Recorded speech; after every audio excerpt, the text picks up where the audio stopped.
శుభమస్తు. శ్రీరామ జయం. కుజదోషం అంటే ఏమిటి?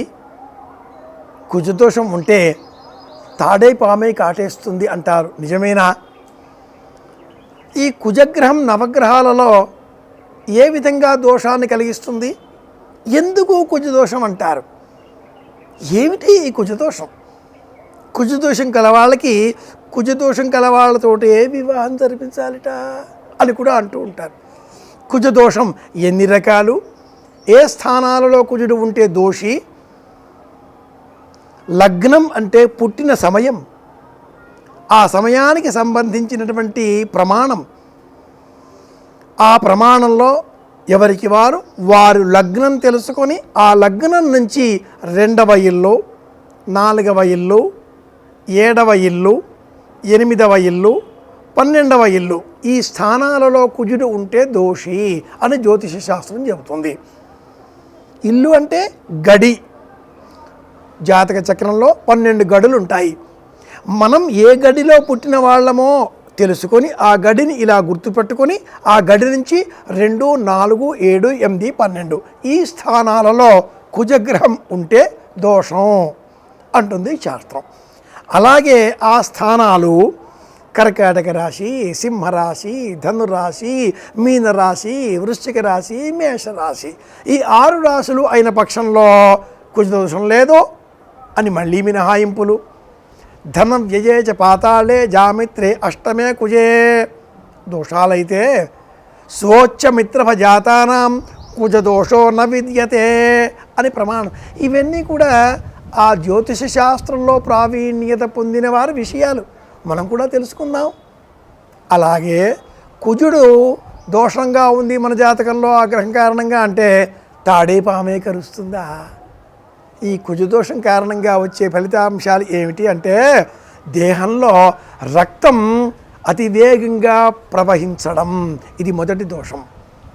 గాయాల బారిన పడితే త్వరగా గడ్డ కట్టకపోవడం, ఇది ఫలితం. కోపం చాలా ఎక్కువగా ఉండడం, ఇది ఫలితం.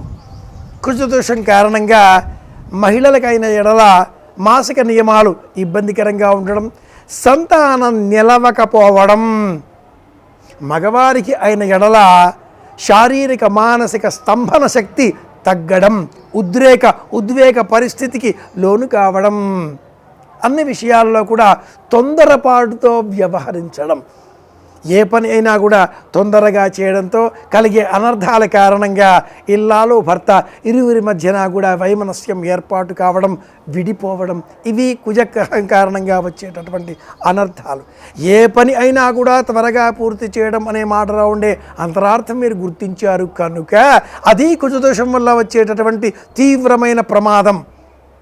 కనుకనే కుజదోషం ఉన్న వాళ్ళతో కుజదోషం ఉన్న వాళ్ళని ఇచ్చి వివాహం జరిపిస్తే -*−+ అన్నట్లుగా చెబుతారు కనుక తాడే పామే కరుస్తుందా అన్న వాక్యంలో ఇంత అర్థం ఉంది.